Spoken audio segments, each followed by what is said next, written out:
What if everything looks normal isn't the whole story? If you've been told to just keep trying or feel like IVF is the only next step, you need to hear this episode. Today, I'm joined by Harvard awarded fertility expert Gabriela Rosa, and we're pulling back the curtain on why so many couples are still not pregnant even after IVF, supplements, and good labs. She's sharing the hidden root causes that your doctor probably never tested and the truth about what it really takes to conceive when nothing else has worked. If you're ready for some truth bombs that will change the way that you look at your fertility journey for good, this episode is for you. Feeling like this whole baby making journey is never going to work out? You've done it all, diet changes, supplements, tracking your cycle, and yet the pregnancy test is negative. It's so frustrating, and you're asking yourself, why isn't this happening for us? I'm Susan Gladstein, a holistic fertility coach and mom to 7, including 2 miracle babies after a vasectomy reversal, and I get it. Being told everything looks fine by doctors while still feeling stuck can leave you feeling hopeless and confused. On this podcast, I'll share practical, natural ways to support your fertility without all the overwhelm. Forget the everything's normal talk and the rush into fertility treatments. I'm here to show you a better way. If you're ready to take practical steps that fit with God's plan for your family, you're in the right place. I truly believe that you can have the baby you've been praying for. Psst. Something big is coming. This podcast turns 1 next week, and it just so happens to fall right before my birthday. And let's just say we're about to level up in a major way. New name, new vibe, same heart. I can't wait to share it with you. Plus, there may be a giveaway involved. So make sure you're subscribed and come back next week to celebrate with me. I'm so honored and very excited to welcome Gabriela to the show today. She is a world-renowned fertility specialist, Harvard awarded scholar, and the founder of the Rosa Institute.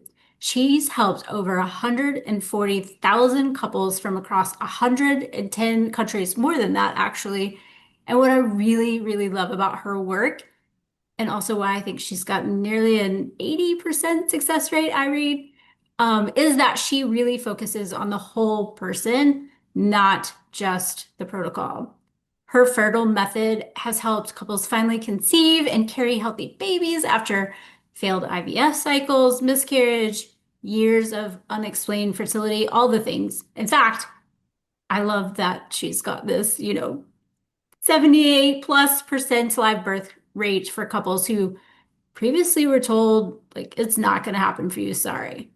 She's also a best-selling author. You really have to get her book. It's amazing. And the host of Talk Sex with Gabriela Rosa podcast, where she dives into the deep connection between fertility, desire, and total wellness. So Gabriela, welcome. I'm so excited to chat because I know you have lots of things. We were talking before we hit record. And before we dive into all the powerful things that you have to say, I want to know what kind of led you into this work, and did you ever imagine one day that you'd have thousands of couples, help them become parents, even after they were told it may never happen? Thank you so much for the wonderful introduction and for having me here. I mean, first and foremost, it's so wonderful when I get these beautiful invitations, to share more about what it is that I am so passionate about. I think that the question you ask about, did I ever think that I would help thousands of people? That was never a question in my mind. I knew that I was, that was just, I set out to do this work as a kind of fresh young and naive and completely, ignorant about the world. With the absolute intent that that would be the case. And so, I've been doing this work now since 2001. It's been many, many years.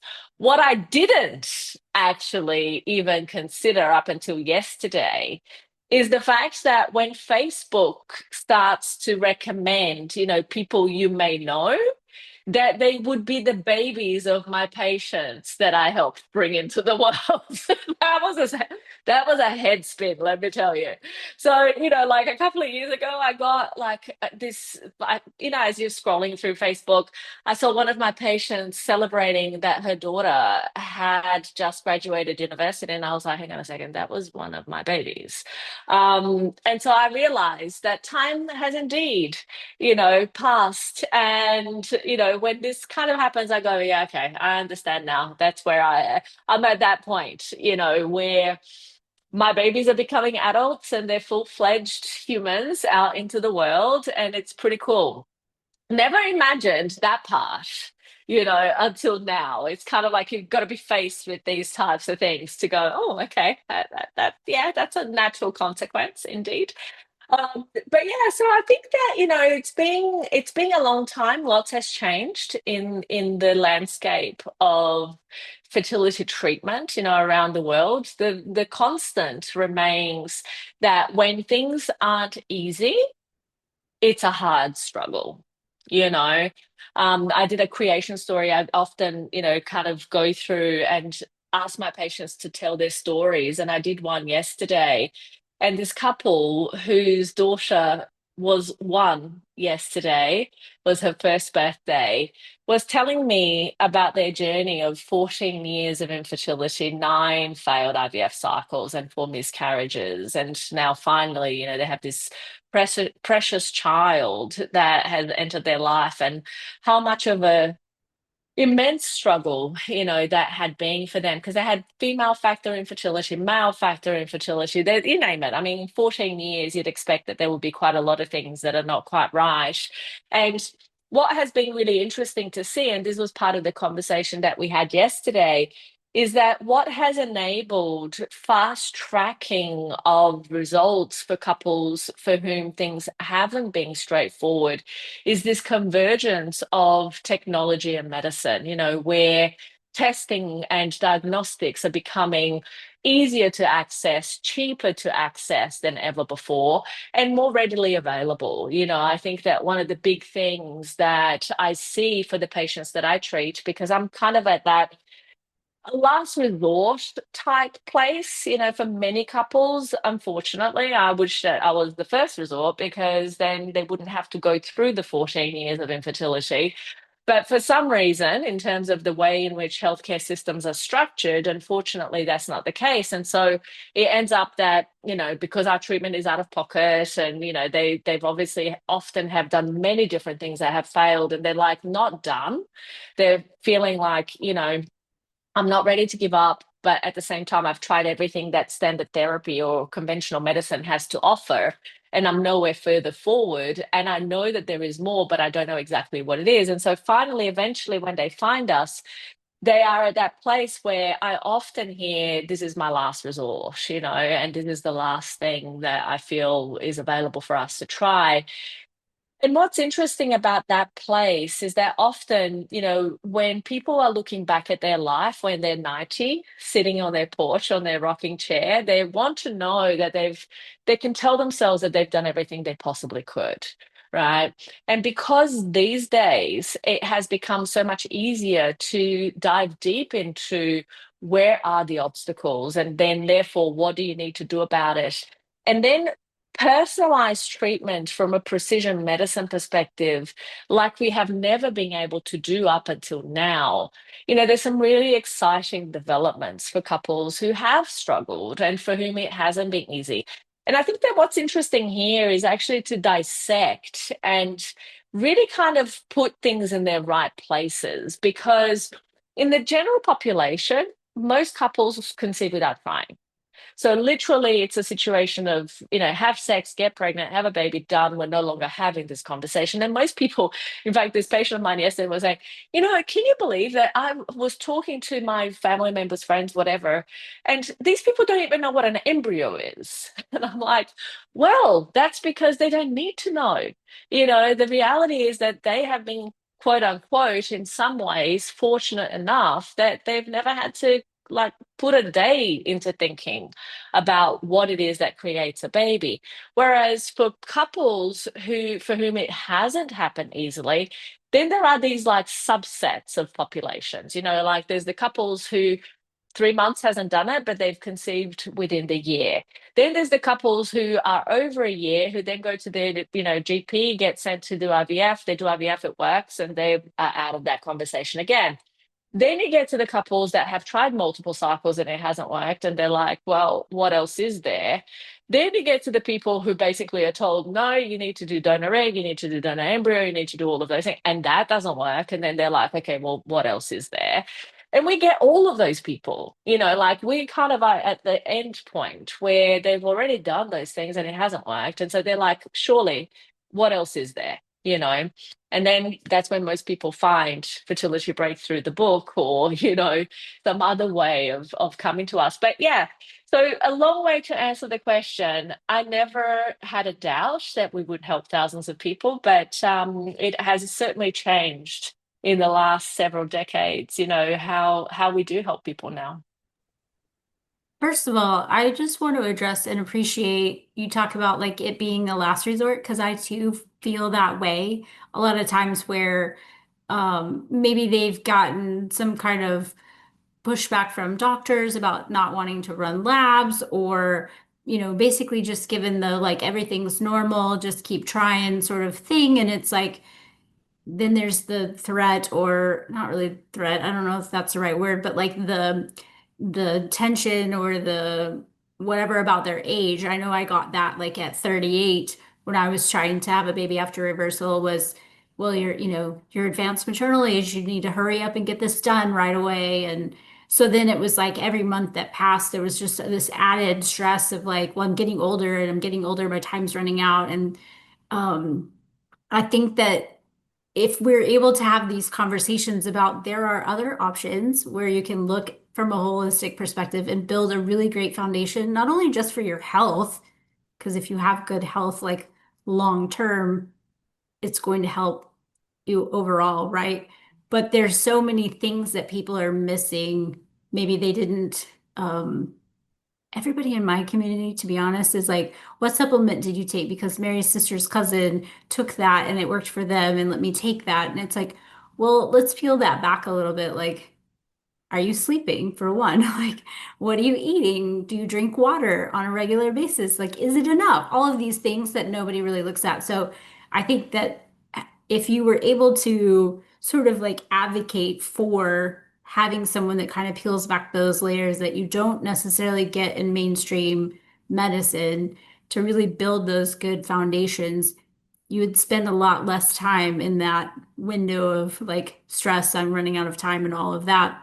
But for those people who are like told everything's fine, just keep trying, and deep down they know there's got to be something else, which is who, by the time they get to that point, it's usually the last resort when they come talk to you. But what are some lesser known root causes that you see that are often missed in just like standard fertility stuff that people have been doing?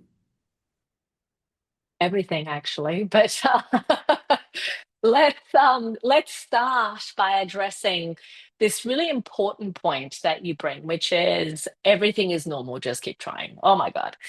The other is unexplained infertility. Like, what kind of diagnosis is that? Like I get very frustrated and very vocal about the fact that both of those things at the best of times is inadequate at best. Right. So let's understand what everything is normal, just keep trying actually means. We're going to talk about this from a reverse angle first, which is this. If you are having sex, wanting to be pregnant and hold your baby, and that has not happened, guess what? That's not normal.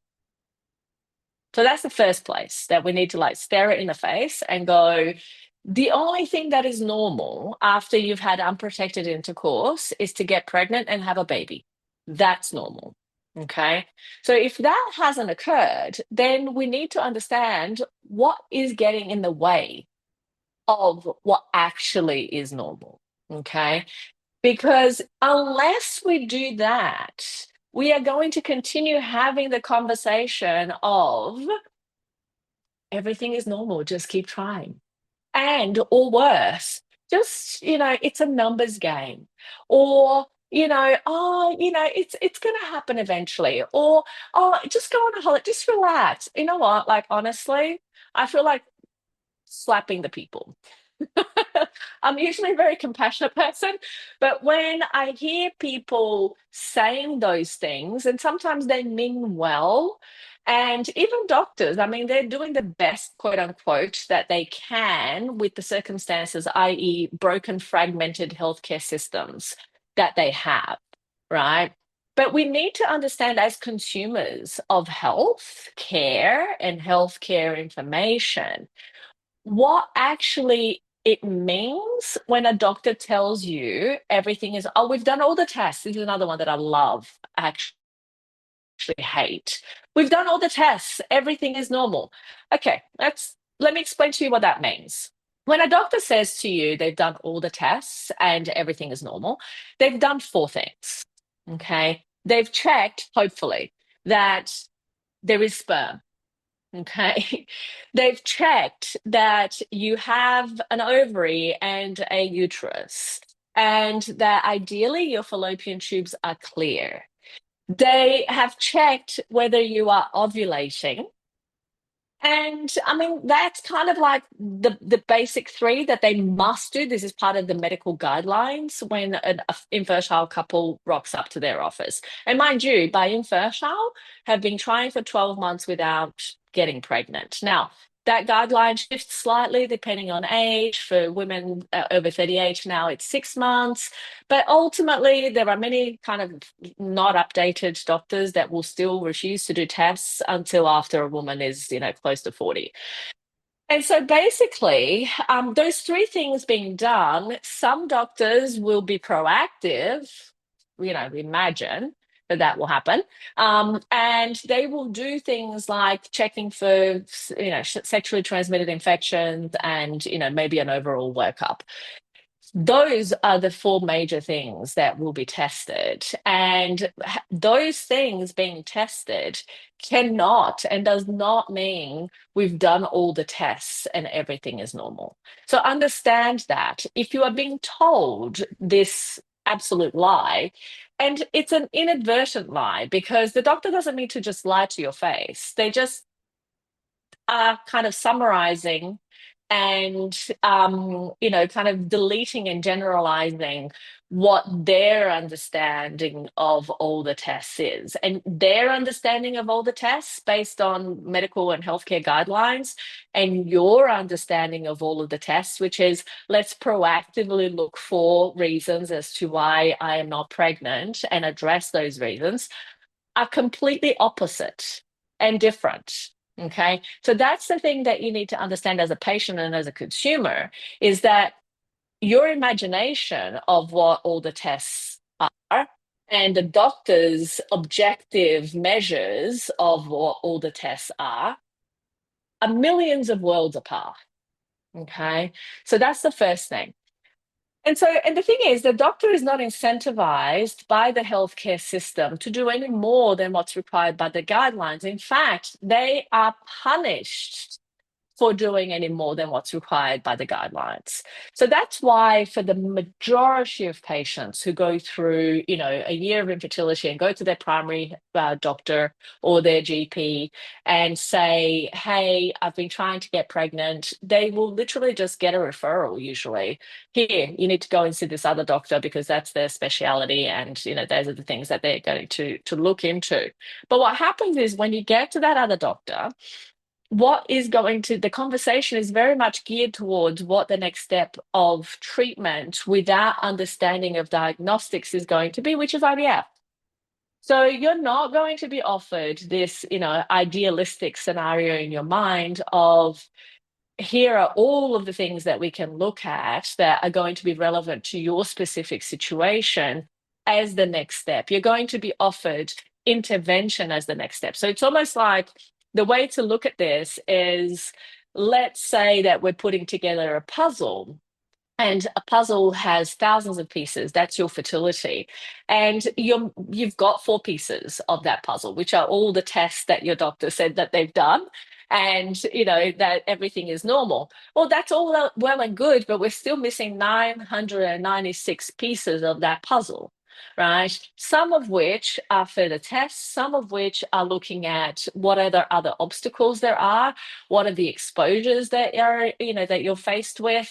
All of these things will make a difference in terms of what it is that you actually, and not only the starting point that you're going from, but where it is that you're actually going through to get to your outcome. So if we look at this as a journey of, let's say 1,000 kilometers, and, I am in Sydney and I still haven't figured out the whole imperial side of the world, even though I've lived in Boston for 3 years.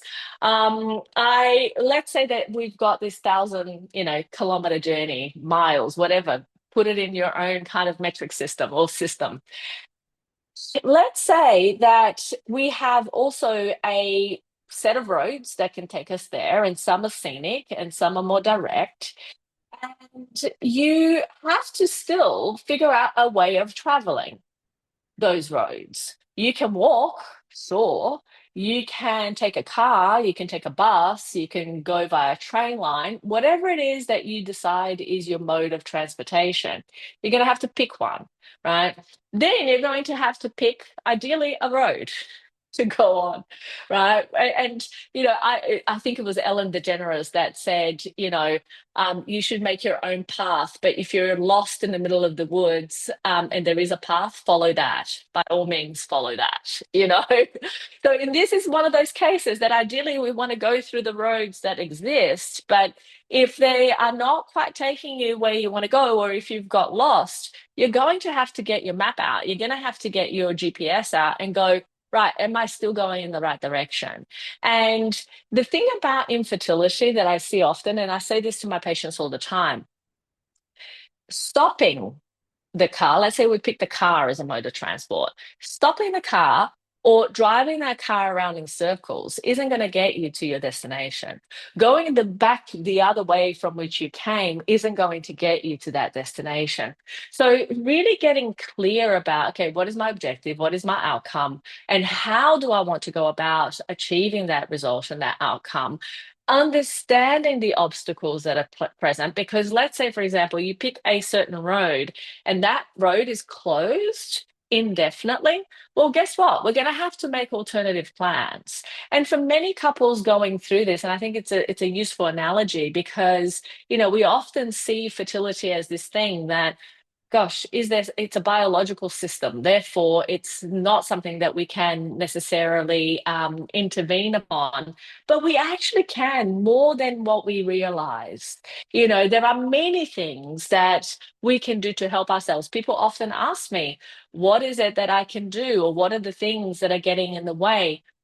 Typically, I answer it like this: anything that you would absolutely start doing or absolutely stop doing, if you were pregnant right now with your baby, that you want to be the healthiest that it can be, are all of the things that you would start doing or stop doing way before you get pregnant, because I call it act pregnant now to get pregnant later, because that is ultimately what's going to help you to understand, right, my body needs to improve, change, shift in some way.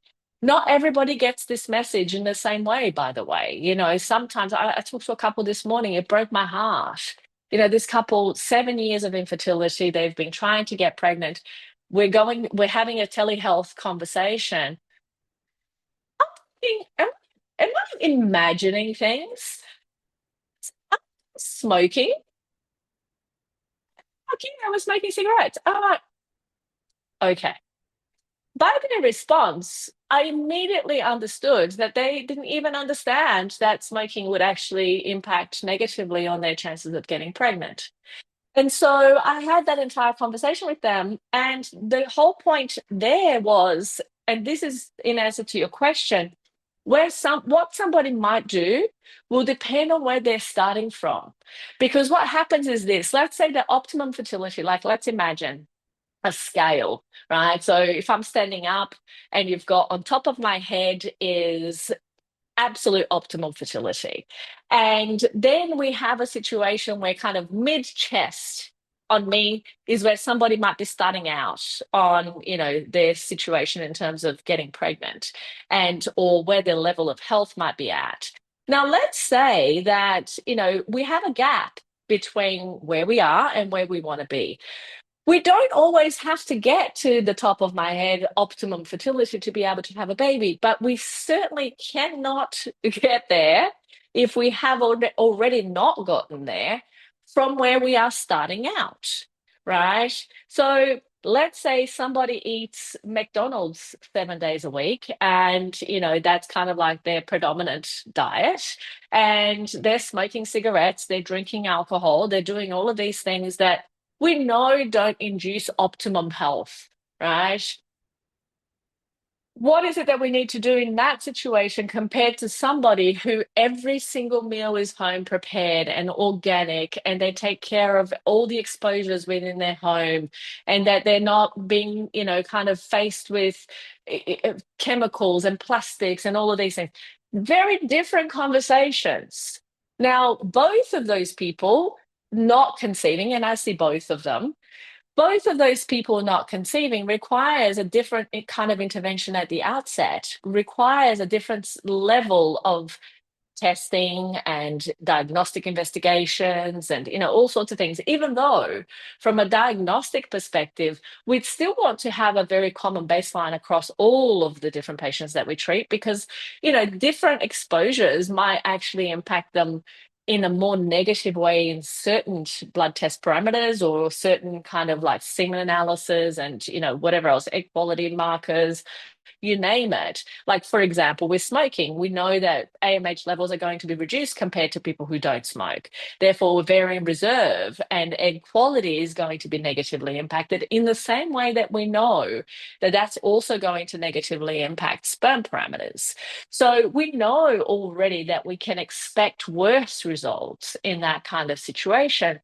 But it does not mean that the person who has the quote unquote perfect lifestyle isn't, unbeknownst to them, also exposed to things that are negatively impacting them.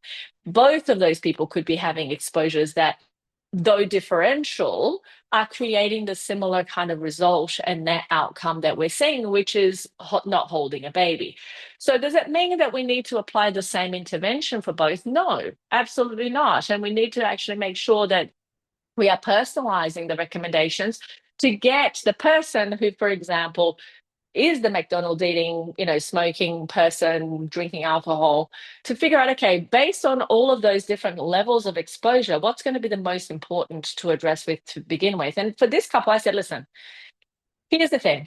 You need to understand that these are the issues that, 5 years earlier, menopause risk, negatively impacting sperm parameters in DNA fragmentation. Forget it. Like, I would expect a very high rate of DNA fragmentation in a smoker compared to a non-smoker. So obviously there would be many things that I would expect would be worse on in a situation like that compared to somebody who doesn't smoke. And so we'll have to look at the big blocks that need to be put in place first. And in this case, I said to this couple, I said, listen, you obviously need to understand that this is a problem. And these are the reasons as to why this is a problem. My first recommendation to you before anything else is actually go and get some treatment for smoke cessation. Like that is the number one thing. Because if we don't address that, I mean, it's almost like you're putting band-aids on a gashing wound. You've got like, you need stitches, you need surgery, you need to go in ER right now. You don't need band-aids. Right. So for me to say to somebody in that kind of lifestyle scenario and exposure level to go and take some CoQ10, well, guess what, darling? That is literally the same as us putting a band-aid on some gushing open wound. Like, you're going to bleed to death, you know? So, and way before you actually even get to hospital. So this is where sometimes as well, I find that, social media is not helpful, you know, because oh my God, I can't even begin to tell you the number of times that I have to take deep, deep breaths, deep breaths, in the recommendations that I see people making about, oh, you need to do some seed cycling. Oh, you need to, and I'm thinking, dear Lord, have I entered an ulterior universe? And look, I get it that when it comes to having difficulty conceiving, people will want to try every possible thing they can. What they don't understand and what they don't know is that these useless pieces of advice that people get, or that they people give and they receive, right, and they go and implement, actually is robbing them of time of doing effective things for their fertility. Why?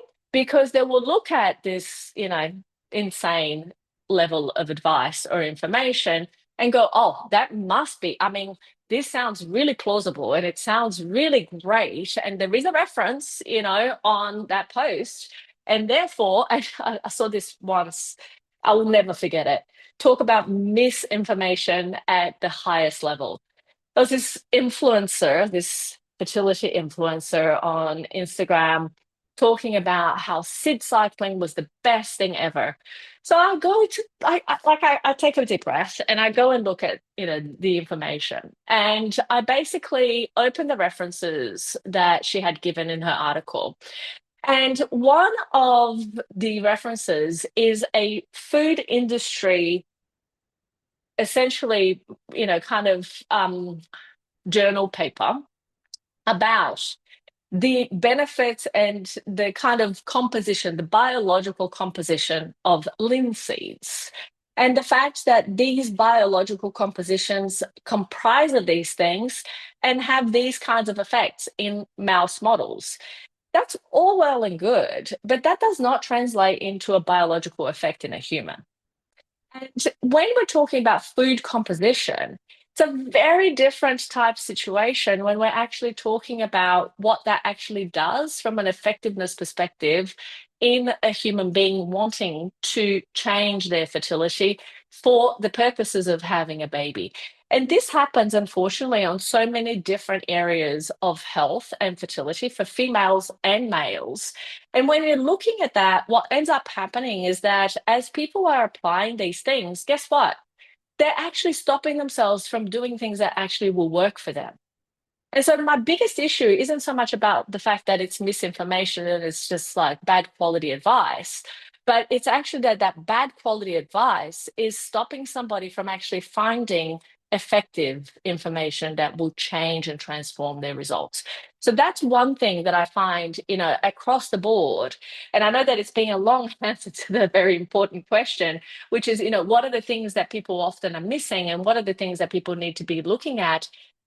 First of all, proper diagnosis is going to be the number one thing, because if we believe or rely on 4 tests as the everything, that's never going to get us the answers and the understanding that we need. But also, when we are applying intervention before diagnostics, we are going to be missing and making no difference to the gap between where you are and where you need to be. Because instead of understanding that, okay, you can line up 10 men with poor motility in terms of sperm, and you will have 10 different reasons as to why that's happening. So, first of all, understanding what is the problem is the first question. The second question is, why do we have this problem? You see, and that is the thing that is completely missing in the healthcare system for the subset of patients for whom this has not been easy. And they are different, like you can't equate the people who try and conceive easily or relatively easily to the people who have had and continue to have lots of struggles. Man, so much like good nuggets of information. And it's so true. And I see it so often, even to the point of in these Facebook groups that I see, people are talking about what obviously supplements to take. But the other question is like a lot of people are asking about like which ovulation LH strips should they use, but like never actually understanding what LH strips do or even about their own cycle. Because for us, at least here in the US, we had sixth grade science class or health class that told us about our menstrual cycle, that we could get pregnant at any time. And that's pretty much all we know. So I mean, my question is always like, do you know if you're actually ovulating? And I would say probably 90% of the time, they don't even know that. So I think that you're talking about like where you're at in the process, like in the hierarchy of knowing like where you want to be and where you're at. There's just so much, misinformation or lack of knowledge even just in the concept of like how to make a baby, like outside of just the act itself, all the physiological stuff Yeah. that has to happen. There's so much information, which is why I got super passionate about doing this podcast because I felt like there wasn't anyone to help this group of people understand what they needed to do. And even after the fact, you see a lot of people that I talk to, they've spent, five, 10, $15,000 on a reversal. And they're when I'm asked about their husband and what they're doing, it's like, yeah, he's still smoking. It's like, why did you spend all of this money if you're not even willing to address that one issue? Or they're, A gushing drinking wound. alcohol. Yes, exactly. So, but I don't think that anybody's coming out and actually saying how important that is or isn't. I had a guest on my podcast and he talked about like of course you want to give your best to your kids, but so often we don't even put that into perspective of like what we're doing now, even in the sense that it takes, 3 months for your sperm and egg to generate that whatever you're doing now is you're not gonna see the benefit of that for quite some time because they think, oh, well, I started eating good yesterday. Well, you Like, see, and I think that good. this is something where we need to really kind of touch on as well, because there's a lot of misconception and a lot of misinformation about how long it actually takes change to be seen on sperm parameters and egg quality. So the first thing is, and I think that this is again biology 101, but I think it's important that we highlight that a sperm cycle is about 3.5 months. So it's about 100 days, and you're going to have new sperm generating all the time. However, what can happen is that if the environment has not changed within which that sperm is actually developing, it takes longer for you to see a change from sperm cycle to sperm cycle. I've had situations where it's taken 3 sperm cycles from the beginning of intervention to actually see an improvement. So it does not mean, and I think that what you said is very important to point out, is that people, they expect that they're going to do a thing and that like next month they're going to be the most fertile that they've ever been before. And it's like, no, ladies and gentlemen, that is not quite how it works. It works in such a way that you're going to implement for at least 6 months before you see proper biochemical change.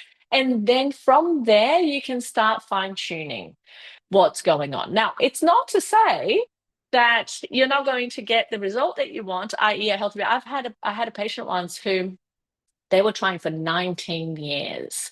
They tried multiple IVF cycles that didn't work, multiple natural treatments that didn't work.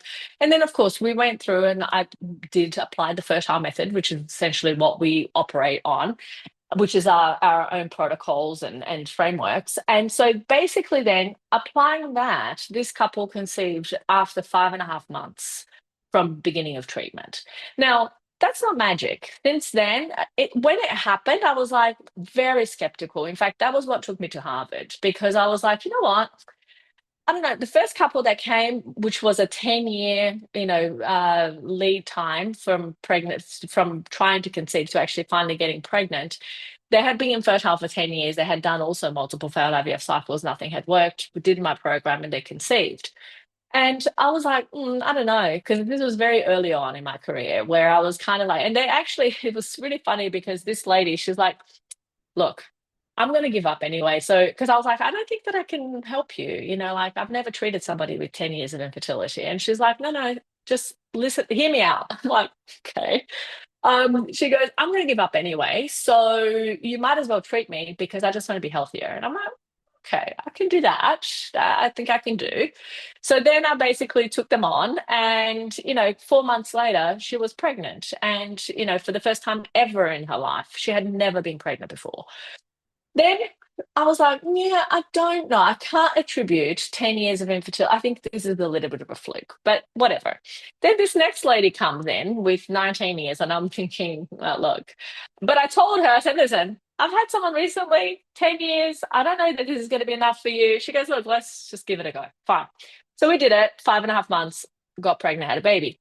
After that, I was like, that's interesting that two people back to back, long standing time to pregnancy, conceived. So I then started taking on couples that had been infertile and trying for more than 2 years. And those are the only couples that I took on for like a 10-year period. And then at that point, I was like, okay, I really need to understand more. And I started to see improvements and results, and people actually getting pregnant after many different things that hadn't worked and lots of years of infertility. And so that piqued my interest to actually go and learn research to be able to actually conduct evaluations of our program and how it was working. So my thesis for my master's in public health at Harvard was exactly that. It was our results and our treatment and essentially how it was helping and who it was helping. It turned out that the average time to pregnancy of the patients in that study was almost 4 years, plus or minus 2.5 years. They multiple, almost 50% had experienced previously failed IVF cycles. 51.5% had experienced miscarriages prior to coming to us. At the end of the intervention, 78.8% had taken home healthy babies, 47.7% through natural conception, the remainder via IVF. Only 5.6% of patients actually needed donor egg, despite most being told that they would actually need donor egg, and only 2% needed donor sperm. So, what that really gave me was the confidence to say that, okay, this program really does work when all else has failed, when treatments haven't worked, when miscarriages had occurred, and obviously, when things haven't been straightforward. But the key distinction here in terms of tying to pregnancy, what we noted in this study was that there was a 12-month time to pregnancy for people who had been infertile for, varying times. When I first looked at those results, I kind of thought, gosh, that sounds like a long time, even though you imagine if you've been trying for 19 years, what is 10 months or 12 months? It's nothing. But the standard deviation was what kind of like it made me think, hang on a second, because it was a 12-month time to pregnancy on average, plus or minus 9 months. And I'm thinking, that's a big standard deviation. So it made me question why. Why is that? So we went back and opened all 544 files again. My team hated me, absolutely, but I made them do it anyway because I'm like, I want to know the answer to this question, which is why is it that some people conceived within 3 to 4 months and other people conceived within 20 months? And what it turned out to be was how quickly people implemented. So the changes that people made and how quickly they made them and how consistently and vigorously they maintained it is what determined ultimately how quickly they actually took home a baby, how quickly they got pregnant, and how quickly they took home a baby. So that was really clear to me at that point that, here we have a sperm cycle of 3.5 months. The egg cycle for maturation is very different. An egg maturation cycle happens in two stages. The first stage is about 6 months long, which is from primordial follicle, the follicles that we are born with. And, as we know, women are born with all the eggs they will ever have. So from primordial follicle to primary follicle takes approximately 6 months. Then from primary follicle to ovulatory follicle can take anywhere between 4 to 6 months. And so this idea that egg and sperm mature in 3 or 4 months is incorrect first. But the other aspect to this is that it really does not matter how long it is, because whatever change you are making, you have to make until you're holding a baby. Because that's the only time that the thing that you've done has worked or hasn't worked. So there is only a start place, a start point for making interventional changes. There's no end to that. And I think that that's a key concept that most couples struggling through infertility miss, because they think that they can just, oh, I'll start doing this thing now and I'm going to do it for the next 3 months. And then, they're not pregnant and they go, oh, that didn't work. Well, boo hoo, guess what? You have to keep going. That's all that that means. Man, I feel like I want to get like shirts made with that like on there about something clever about that because it is so true. I'm always, I had a health and fitness background before I really started diving into fertility, and my thing was always like your health, your fitness, your, well-being does not have an expiration date. Like you don't get to Wednesday of next week and decide like, nah, I'm done, like being I've healthy. done enough. But like most of the people that I talked to or worked with at that time was very focused on whatever the scale was telling them, what their weight was telling them. And it's kind of the same way in that, you get so fixated on this one thing, but in reality, any of the stuff like that I'm recommending to my clients do is going to help them like be better parents, like 100%. generationally having better health. Like obviously my husband's like 50 now and we have tiny kids and everybody that he works with is like giving him a hard time like why would you do this? Why would you start over? Well, first of all, we think it keeps us young and we plan to live to, 120 or whatever. So, but I've always, well, I don't want to say always, but I have this like mentality of like, who do I want to be when I'm 80 and 90? Like, I've always said I wanted to be the grandmother that my grandkids go back to my kid's house and say, God, like, I need a nap from hanging out with grandma. Like, she wore me out today. Like, but so I approached every day with the long game in mind. And I think that, like, when it comes to fertility, you have to have that, but nobody's talking about it. So I appreciate Yeah. so very much. And before we jump off here, I know that there are people who are listening that thought they would get pregnant right away. They wanted a baby like yesterday. It's not happening. They're discouraged because their doctors are telling them that they have this or that, or they just need to give it more time or whatever. What would you say to them, other than all the amazing stuff you've already said already? But what would you tell them? I find that so many times when it takes longer than people expect, they get to the point where they're like, I can't do this anymore. And I look at my own babies and I'm thinking like, there's no way I could look at either one of their sweet faces and say, I wish I would have given up on you. Like, no way. So whatever the hard thing is, keep doing that. But what do you say to that person that's like in this like it's not happening. Everyone's against me. My family members tell me that I'm ridiculous for starting all over in my 40s. Whatever the case may be, what do you say to them? I love that question. The only thing that I can say is this, and people ask me all the time, am I too old? Is it time to give up? And I say, listen, I can only speak for me when I say, I'm done with having children. I know that clearly, right? But you know when that happens. You know when you are done. You know when you're like, there is absolutely no way in hell or earth that I will get up at 3 a.m. to go and nurse a baby. I've done that twice. Done, done, tick, done. If you're not there with the hell no attitude, you're not done. It's really that simple, right? So get over yourself, understand that the real shortcut comes from doing all of the work and figure out who's going to help you implement that because you're not done until you are done. And you absolutely will know when that is.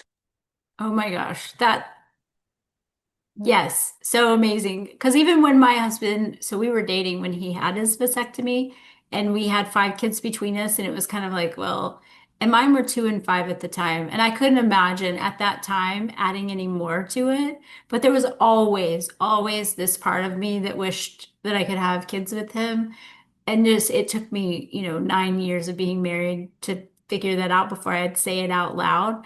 And yeah, definitely, we look at each other all the time now and say like, what would we be doing? Because all of our kids, other kids are adults. They're out of the house. We would just be Yeah. by ourselves. And we're like, what would we be like? There's so much that we would have missed out on had we not followed that in our hearts. And even though it took Yeah. 2 years to get the first one, and I was 40, and I got a lot of grief over that in all the doctor's offices. But had I not pushed through with the desires of my heart and gotten Yeah. these two miracle babies at the end, man, I Yeah. don't know what I would be doing. Like it's been absolutely a blessing and I Yeah. couldn't imagine it. But you're right. Like there are people who tell me like I couldn't do what you want. Well, good for you. Like that's good. Don't Exactly. be And hanging then the on thing is, me. and that's the wonderful thing about choices in life is that you can choose what you want for you. You do you, right?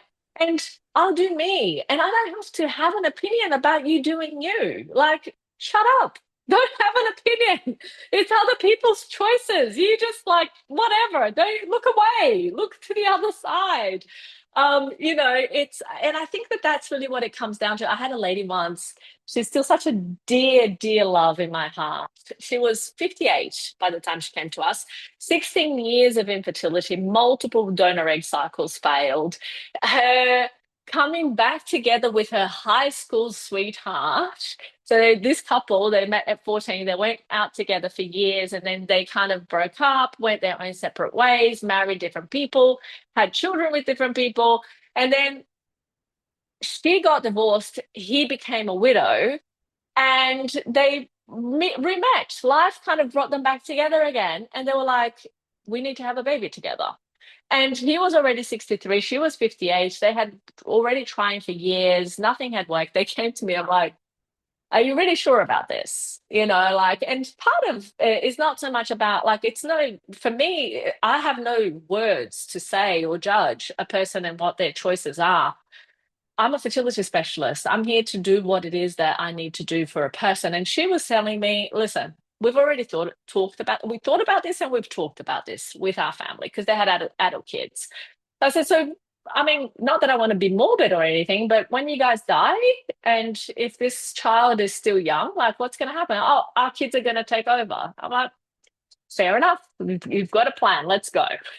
So, you know, and then she came back 3 years later going, I think I might want to have another one. I said,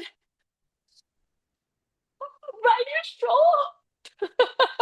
Oh my gosh, But I then she love that. decided not to. But the thing about it is that, she was very clear when she came for her first one with us that she was like, I am having a baby with this man. Like, this is happening. I need you to help me make it happen because obviously after multiple failed donor egg cycles, they were like, okay, what else is there? And of course, that's what we specialize in, getting to the bottom of what's not working so that we can transform it. But yeah, it's one of the examples in my mind that is always so clear because I'm like, you know what? Who am I to judge? Like, I know for a fact, like I said before, I do not want to be nursing a baby at 60. But some people do, and that's cool. And the reason is also that, as you said, we are living longer. Life expectancy has more than doubled in the last 50 years. And the research shows that, and in fact, the predictions on a scientific level are showing that in every decade from now, we will live a decade longer in terms of life expectancy. So, we will well and truly in the next 40 years be living over 100 as a regular, occurrence. So, fertility, however, has not caught up. That's the only problem. Is that unless we start to be really clear about the fact that, okay, fertility is finite and it's still finite around that kind of 40-ish mark, we do have to take that into consideration. But in terms of life expectancy, I don't think we really need to be too concerned. Man, so much good information. And I appreciate you taking the time to be with us today and share all of this amazing information. If somebody is wanting to connect with you, wants information, read your book, how do they find you? So they can go to my website, which is fertilitybreakthrough.com. They can also search for Fertility Breakthrough Overcoming Infertility and Recurrent Miscarriage when other treatments have failed. It's available free on YouTube, on Spotify. It's also available on Amazon and every bookseller. But I do make it available for free for people around the world because I think that, the more people understand what's going on, the better it is for them in the long term. The other thing too is that we have a free educational program called the Fertility Challenge that people can sign up for and participate in. It's a 30-day, it's kind of like a 4-week program where I really dive deep into the evidence about what people can do to improve their chances of taking home a healthy baby when things haven't been straightforward. So if they Google my name, Gabriela Rosa, Gabriela Rosa, and all go to the website, they will find everything they need. That's awesome. And I'll make sure that it's in the show notes as well. But sometimes people are driving and like, oh, let me remember that for later. So thanks again for taking the time. I really appreciate it. It's so much good information. If I get shirts made, I'll send you one. Absolutely, 100%. Thank you. Thank you so much for joining me on Conceiving After Vasectomy Reversal. I hope you're feeling encouraged and more hopeful on your journey to growing your family. If you enjoyed today's episode, please take a moment to subscribe, leave a review, and share it with someone who could use a little extra support. I absolutely love reading your reviews. They mean the world to me. Like, seriously, words of affirmation are my love language. So let's stay connected. Find me on Instagram at conceivingaftervr and join our Conceiving After Vasectomy Reversal Facebook community for even more support and encouragement. I believe that God placed the desire for a child on your heart for a reason, and I'm grateful to walk alongside you in this season, to encourage you, and to help you find joy in the journey, trusting that His plan is greater than we can ever imagine. Thanks for listening.